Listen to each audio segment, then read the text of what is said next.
Good evening students.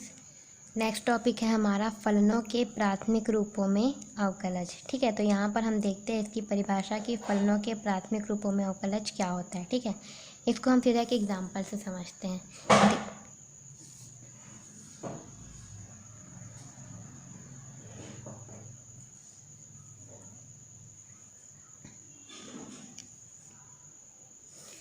इसे हम सीधा एक एग्जाम्पल से समझते हैं। ठीक है, जैसे मान लो अगर आपके पास x इक्वल टू है एफ ऑफ टी, मतलब x कोई फंक्शन है, x जो अचर है इसका मान है वो t के रूप में है। ठीक है, और y इक्वल टू है आपके पास g ऑफ टी। तो यहाँ पर देखिए आप x और y आपके पास क्या है, दो अचर है। ठीक है, x और y दो अचर है और x y दोनों को मैंने किसके रूप में बताया है या फिर किसके रूप में व्यक्त किया है, टी के रूप में। ठीक है, तो जब आपके x और y जो दोनों अचर होते हैं वो किसी तीसरे अचर के रूप में व्यक्त किए जाते हैं, मतलब x को भी मैंने किसके रूप में व्यक्त किया, टी के रूप में, y को भी किसके रूप में व्यक्त किया, टी के रूप में। ठीक है, तो जो x और y जो दोनों अचर होते हैं आपके, उसे हम अगर किसी तीसरे अचर के रूप में व्यक्त करते हैं तो जो तीसरा अचर होता है उसको हम क्या बोलते हैं, प्राचल। तो यहाँ पर आपका तीसरा अचर क्या है, टी, इसे हम क्या बोलेंगे, प्राचल। ठीक है, और ये जो समीकरण आपको मिल रहा है x इक्वल टू और ये y इक्वल टू, इन दोनों समीकरण को हम क्या बोलेंगे, प्राचलिक समीकरण। ठीक है, इन दोनों समीकरण को हम क्या बोलेंगे, प्राचलिक समीकरण। इन दोनों समीकरण को क्या बोलेंगे, प्राचलिक समीकरण। ठीक है, तो अब देखते हैं इन दोनों का अवकलन हम किस प्रकार करते हैं। ठीक है, x इक्वल टू है आपका f ऑफ टी, मतलब सीधी सी बात है, फलन आपका t के रूप में है तो अवकलन भी किसके सापेक्ष होगा, t के सापेक्ष होगा।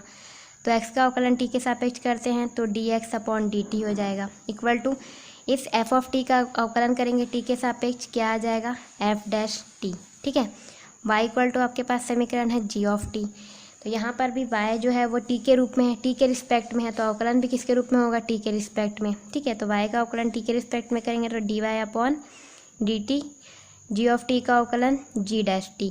अब मेरे पास x और y दो समीकरण थे जो t के रूप में थे, मैंने उन दोनों का t के सापेक्ष अवकलन कर दिया। अब मुझे यहाँ से dy बाई dx निकालना है, तो कैसे करूँगी मैं, dy बाई dx निकालना है तो जो y वाला समीकरण है उसको समीकरण 1 दीजिए और जो x वाला समीकरण है उसे समीकरण 2 दीजिए। अब आप क्या करेंगे, समीकरण 1 डिवाइडेड बाय समीकरण 2।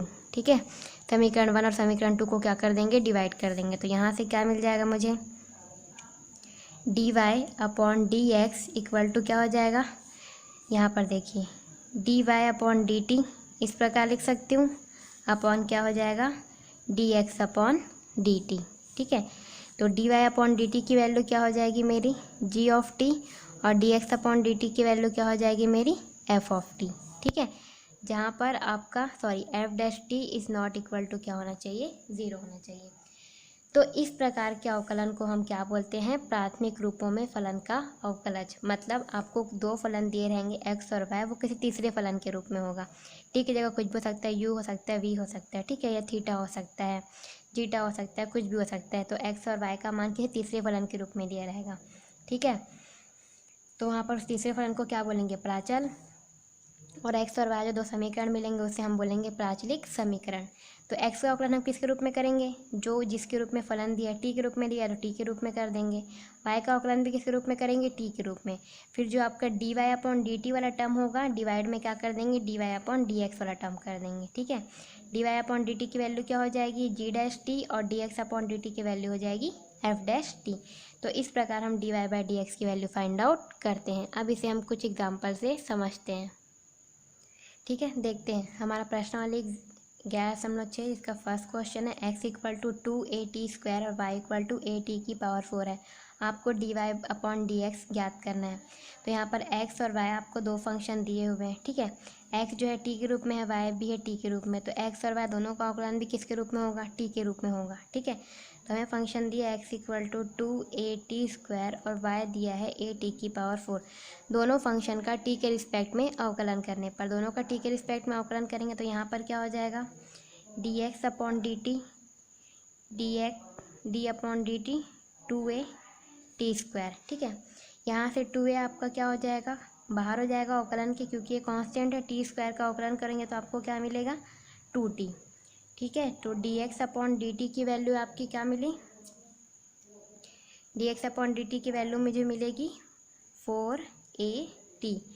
अब मैं वाई स्क्वायर का अवकलन करूँगी तो यहाँ पर क्या हो जाएगा, dy upon D T equal to D upon D T A T की पावर 4। ठीक है, अब ये तो आपका कांस्टेंट है, अवकलन से बाहर हो जाएगा, केवल t का अवकलन होगा। ठीक है, तो t की पावर 4 का अवकलन करेंगे तो आपको क्या मिलेगा, t की पावर 4 का अवकलन करेंगे तो क्या मिलेगा, 4t³ ठीक है, तो dy अपॉन डी टी की वैल्यू क्या हो जाएगी, 4at³। अब आपको क्या निकालना है, dy अपॉन डी एक्स, तो dy upon D x divide by क्या कर देंगे, dx अपॉन डी टी। तो यहाँ से मुझे क्या मिल जाएगा, dy upon D X equal to क्या कर देंगे, dy upon D T upon dx upon D T. dy upon D T की वैल्यू क्या है, 4at³ and dx upon D T की वैल्यू है आपकी 4at। 4a से 4a कैंसिल, एक t से t कैंसिल, आपको क्या मिल गया, t²। तो dy अपॉन डी एक्स की वैल्यू क्या मिली आपको, t²। तो इस प्रकार हम इस फलन का अवकलन करते हैं। नेक्स्ट क्वेश्चन है क्वेश्चन नंबर 5, जो हमें दिया है y equal to a into 1 plus cos theta and x equal to a into theta minus sine theta. ठीक है, तो यहाँ पर आपको x किसके रूप में दिया है, थीटा के रूप में, y किसके रूप में दिया है, थीटा के रूप में, तो दोनों का अवकलन भी किसके रूप में होगा, थीटा के रूप में। ठीक है, तो यहाँ से x इक्वल टू क्या हो जाएगा, a theta minus sine theta, ये हमें दिया है, और y इक्वल टू दिया है a 1 प्लस कॉस थीटा। दोनों चरों का क्या करते हैं, थीटा के सापेक्ष अवकलन करते हैं। तो यहाँ पर x का अवकलन क्या हो जाएगा, थीटा के सापेक्ष dx अपॉन डी थीटा। ये क्या हो जाएगा, बाहर हो जाएगा, किससे, अवकलन से, कांस्टेंट है। थीटा का अवकलन थीटा के रिस्पेक्ट में 1 माइनस साइन थीटा का अवकलन हो जाएगा आपका कॉस थीटा। ठीक है, इंटू वाई का, इसे हम सॉल्व कर लेते हैं आगे। तो क्या हो जाएगा, dx upon D theta equal to a 1 minus, अब a को कैंसिल करना है तो यहाँ पर कॉस का कौन सा फॉर्मूला यूज़ करेंगे, साइन वाला। तो क्या हो जाएगा, 1 minus 2 sine square theta by 2।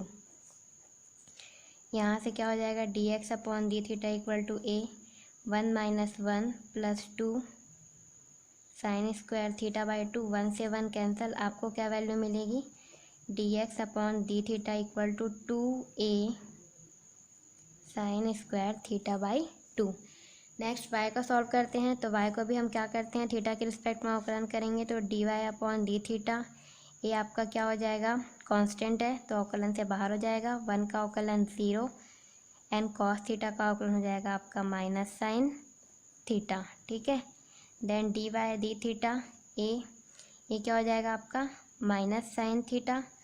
तो साइन थीटा का फॉर्मूला अपन किस प्रकार लिख सकते हैं, dy upon D theta minus a लिख देते हैं। साइन थीटा का फॉर्मूला हो जाएगा 2 sine theta by 2 cos theta by 2। ठीक है, यहाँ से dy अपॉन डी थीटा हो जाएगा आपका minus 2a sine theta by 2 into cos theta by 2। ठीक, अब अपने को किसकी वैल्यू निकालनी है, dy अपॉन डी एक्स की। ठीक है, तो क्या करेंगे, dy upon D theta upon कर देंगे dx upon D theta. dy upon D theta की वैल्यू है minus 2a sine theta by 2 cos theta by 2 upon dx upon D theta की वैल्यू है 2a sine square theta by 2। 2a से 2a cancel, sine theta by 2 से sine theta by 2, यहाँ पर minus का minus cos theta by 2 upon sine theta by 2। ठीक है, तो dy अपॉन डी एक्स की वैल्यू हो जाएगी मेरी माइनस कॉट थीटा बाई 2। ठीक।